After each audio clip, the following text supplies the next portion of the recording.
Hey, what's up? It's me, Uncle Dane. I'm Main Pyro now. Engineer just ain't cutting it for me anymore, you know? It's lame and stupid, so I'm just gonna main Pyro. And so, yeah, I'm a Pyro main now. Here's my persona, if you didn't believe me. This is totally real. Don't send any doctors with lab coats to check on my brain or nothing. Don't pull up to my house and take me in for questioning or nothing like that. Just accept the fact that Uncle Dane is now a Pyro main, and don't don't look at the upload date for this video or nothing like that. So for the past month or so, I decided to main Pyro. Like, unironically, I played Pyro for a lot more time than I played other classes, I would guess. Now, why would I go and do a thing like that? For fun, I guess. Yeah, Pyro has always been my least played class for the 10 years that I've played TF2, and it's not that I hate playing Pyro, it's just I've always had a natural aversion to picking him compared to other classes. But why is that? You know, Pyro is considered to be one of the most popular classes in the entire game, so obviously I must be missing something, right? Like, I was having a hard time explaining my own reasoning behind picking Pyro considerably less than any other class, and I felt like I should probably try and find out, you know, for science. So yeah, for about 30 days, I officially mained Pyro. Now, I feel like I should elaborate a little bit on what I mean by main, just so you guys get an idea of what I actually was putting myself through. I main a class in a pretty specific way. It's not that I only ever play engineer each time that I boot up the game. It's mostly just that I prefer to play engineer, right? The way that I pick a class in TF2 is pretty straightforward though. Like, when I join the server, I look at the class lineup and I will generally gravitate towards playing whatever I feel like the team is lacking in terms of class roles. But if the class composition of a team is pretty evenly spread, then I'll just pick my main. So I approached this self-imposed challenge with the same mentality that I usually have for picking classes. I just switched out my preference for engineer with a preference for Pyro instead. I certainly did not play Pyro no matter what, and I certainly did not refuse to play any other class than Pyro, because to me, that's just not what maining a class is. So I mained Pyro for a while, expecting to be bored the entire time, but I actually learned a lot. Not only about Pyro, not only about TF2, but about myself and my own biases, you know? I learned more about my own preferences when it comes to gameplay interactions. I squashed a bunch of negative stereotypes I had in my mind for Pyro players and developed a few new ones. But I discovered the play styles that make Pyro, a class that I've always neglected due to my idea of how it's meant to be played, into an actually fun and engaging experience. And gosh darn it, if that isn't exactly what video games are for. Almost right away, I began to doubt that this challenge would end up being any fun, because I happen to get a lot of stuff that I didn't really enjoy out of the way pretty early on. I started out with what I have always observed to be the typical Pyro player's MO. Getting close to people and holding down the mouse button until they eventually die. Yeah, right off the bat, this gave me a very little confidence in possibly discovering that I secretly enjoy Pyro. I didn't know how to explain at the time, but the WM1 experience, just kind of running at people and setting them on fire until one of us perishes horribly, that just wasn't clicking for me at all. And that's why I've kind of avoided Pyro. You know, I've always assumed that Pyro was just that, right? Or at least mostly that. I know that it's not just that, but sometimes whenever you have an imagination of a class that you don't play very often, you default to what the basic idea of the class is. And I guess WM1, it's kind of funny sometimes. You know, just kind of walking at people with your flamethrower turned on is arguably a pretty dumb strategy, and people dying to dumb strategies is inherently kind of funny. And it honestly does work quite well for causing a lot of chaos. It does get you a lot of kills, and it makes a lot of space in the way that Pyro is designed to do. But very quickly I found myself naturally wanting to do more, and it doesn't take a seasoned veteran to know that Pyro is more than just blinding people with your flames. So, Air Blast! I don't like Air Blast. I will admit that I like it a little more than I used to now, because I do understand the importance of its utility in the overall balance of the game a little bit better. But even after becoming very familiar with air blasting for weeks on end, my opinion on the mechanic largely remains the same, and I'll just go ahead and say it so you guys don't have to for me. I fully acknowledge that a big reason why I don't like Air Blast is because I'm not good at it. My toxic trait is coping with things I suck at by not respecting them, I know.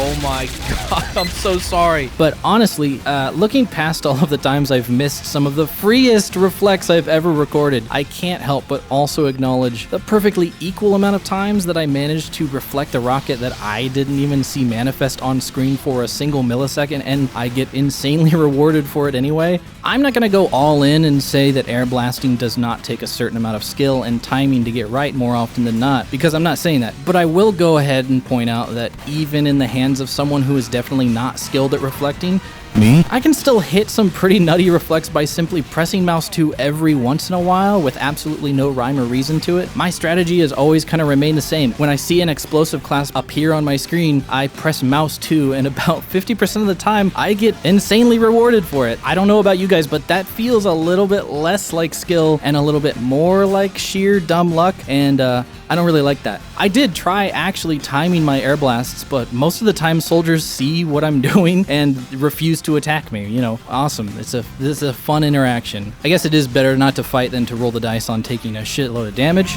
No. And when you fire a rocket at a pyro, there's also just the chance that your gamble will actually just get some random passerby killed instead of you. Seriously, collateral damage as a result of air blast feels pretty similar to random crits for me, and yeah, dumb strategies working out are pretty funny, and you know, this does make me laugh, but did I have fun?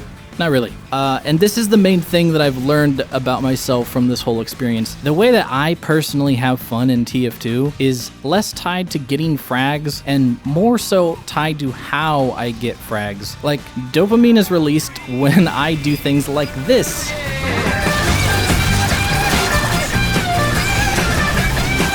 And not so much when I do things like this. Because after every interaction where I succeed or fail, my brain subtly is asking me a genuine question. Did I deserve that? And there are a few things that Pyro can do that I don't feel like I totally deserve. And this realization led me to understand what it is Pyro lacks that has always prevented me from fully enjoying his role. Burst damage. Combo Pyro is so much fun, but again, upon diving into this playstyle, I was already hitting snags. First of all, I don't know what it is about the degreaser, but it just feels really weak to me. Not only does it eat ammo like crazy for air blasting, but the switch speed just doesn't really seem to benefit me as much as I would like it to. But man, I know it's not really that big of a difference, but it feels like the degreaser does significantly less damage than the stock flamethrower. I don't know why. So honestly, I just never really used it in favor of the stock, even when I was going for combos. The other snag I ran into was, to my absolute disappointment, using the extinguisher. Holy shit, I am very bad at using the extinguisher. I think it's probably the equip speed penalty throwing me off, but I miss the critical melee swings with this thing constantly. It's embarrassing. And even when I do manage to land one, there's often a pretty good chance that I won't even kill them, which means I don't get the speed boost, and they're not even on fire anymore, so I can't follow up with a flare or something. Here's probably the most pathetic attempt I made at pulling off some kind of anthid level play. Woo!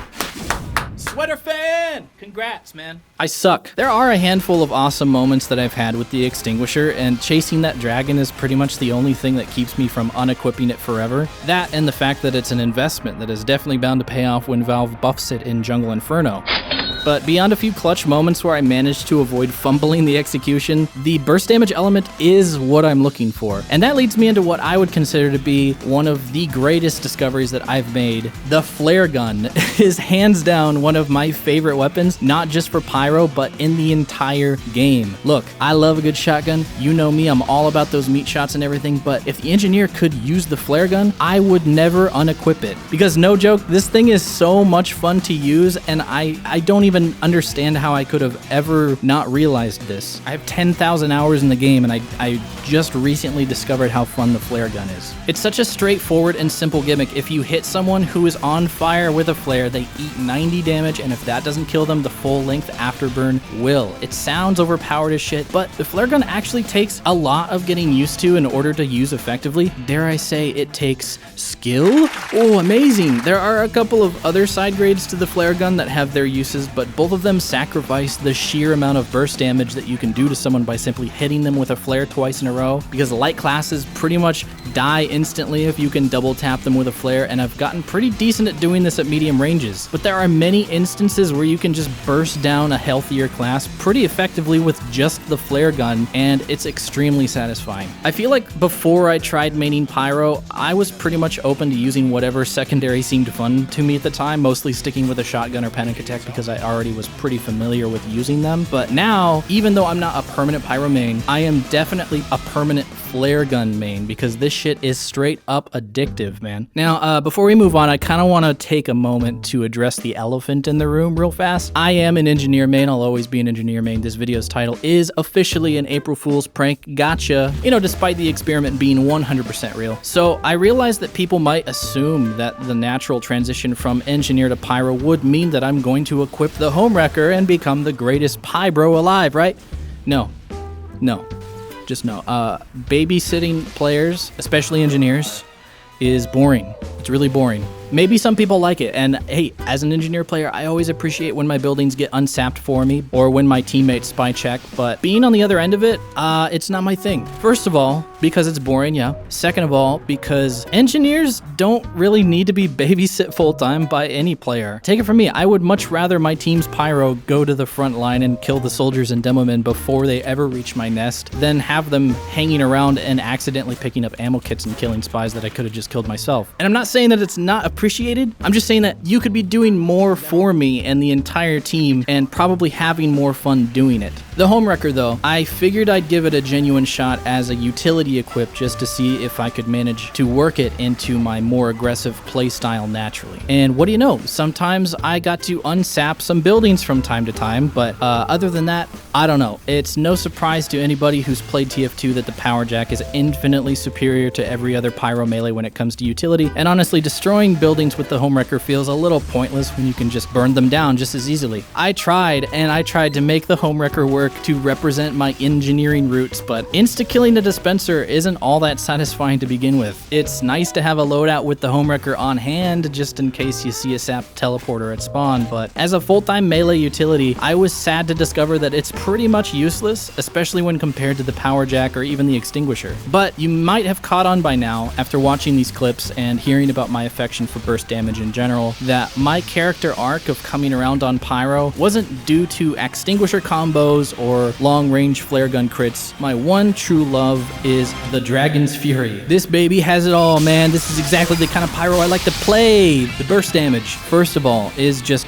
bonkers. It's basically the direct hit with an infinite clip. I mean, once you start thinking of it less like a flamethrower and more like a rocket launcher, I feel like it really clicks. It works very similarly to the flare gun as well. If you hit someone who is not on fire, you do 25 damage and set them on fire for a few seconds, and then if you hit someone who's already on fire, you do 75 damage. You can fire faster after you connect your shot, and then your fire rate is decreased if you miss. So the Dragon's Fury not only gives me everything that I want out of the core gameplay of TF2, but it rewards me for doing well and punishes me for doing bad, which instantly answers that whole "did I deserve that" question, because if I whiff all my shots and die horribly because I'm terrible at this video game, then yeah, I deserve that. If I land all my shots on an overhealed heavy and melt them into dust in 2 seconds flat, then hell yeah, I deserve that. Because you're rewarded with faster firing speed by hitting, and you're punished with slower firing speed by missing, it feels like you're supposed to get good with this weapon on a uniquely visceral level, very similar to the Widowmaker actually. And that's only the basis of what makes this gun so fun for me. A big one, projectile penetration. The fireball does not get blocked by players, so while this gun is most ideal for 1v1 matchups, it also excels in groups where enemies are extremely close together, even behind each other. It even penetrates buildings, which makes dealing with turtling engineers so much fun because you can literally hit both the Engie and his sentry gun for 75 damage at the same time. And yeah, it does 75 damage to buildings because buildings can't be set on fire, so its bonus is just automatically applied, I guess. Now, I don't think that the Dragon's Fury is all that much faster at killing buildings than the stock flamethrower. I've never tested it, but it seems like the DPS is pretty similar in practice. But because the Dragon's Fury can penetrate through targets and burst damage is generally harder to out-heal with a wrench compared to sustained fire, I feel like the Dragon's Fury is just overall more effective at taking out turtling engine nests than any of Pyro's weapons, including the Homewrecker. So step aside, Demo Man. Pyro is the sleeper sentry buster that medics never knew they had, and I honestly never knew that it would be so much fun.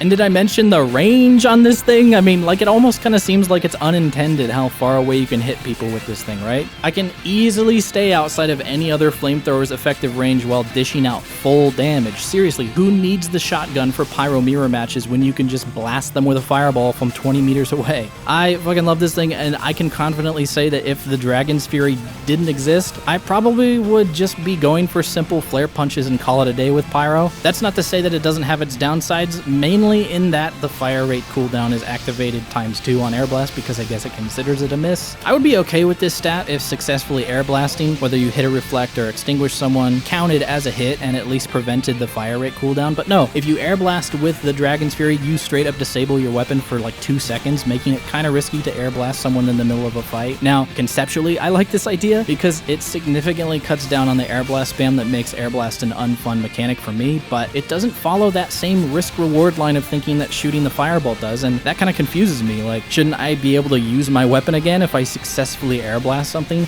I like being punished for failing, but I don't like being punished for succeeding. Like, it seems weird. And to be clear, this is a pretty minor nitpick. It's pretty easy to use it as far as like supporting air blasting goes, which I feel is a little bit more important overall for me. And in a lot of circumstances, I find that I only ever really need to air blast once in order to do whatever I wanted to do. But other than that small anomaly, I definitely would consider the Dragon's Fury to be a close second to the flare gun when it comes to my favorite pyro weapons. It's just awesome, and if you are anything like me when it comes to burst fire and TF2, please give this thing a shot for a while. It genuinely is an underrated weapon in my eyes. But yeah, after a full month, I settled on a playstyle that I genuinely enjoy when playing Pyro, and it looks like this. Burst damage. Yeah.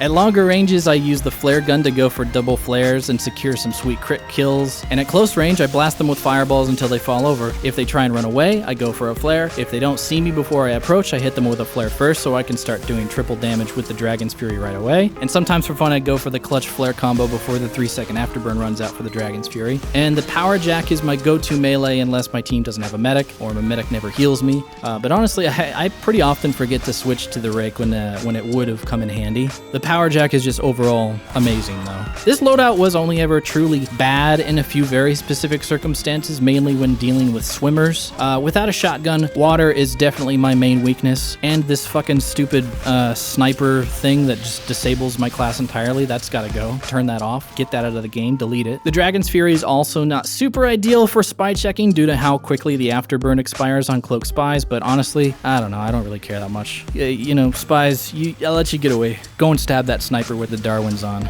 For me. The only time I ever switched off of this burst damage playstyle in the final weeks of maining Pyro was when I was dealing with an insurmountable volume of sheer projectile spam in some choke that was impossible to keep up with using the Dragon's Fury. So occasionally I'd switch to the stock. But in general, this is what I've settled on. This is what fun Pyro is for Uncle Dane.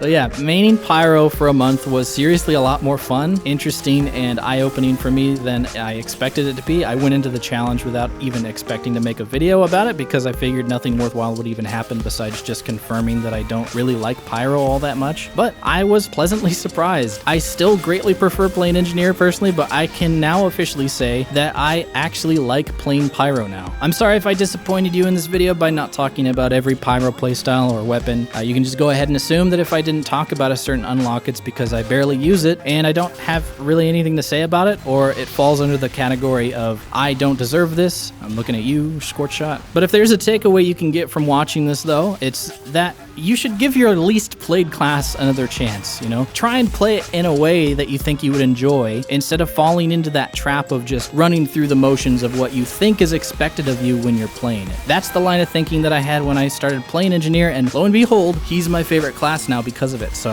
thanks so much for watching, guys. I will talk to you nieces and nephews next time. Bye-bye.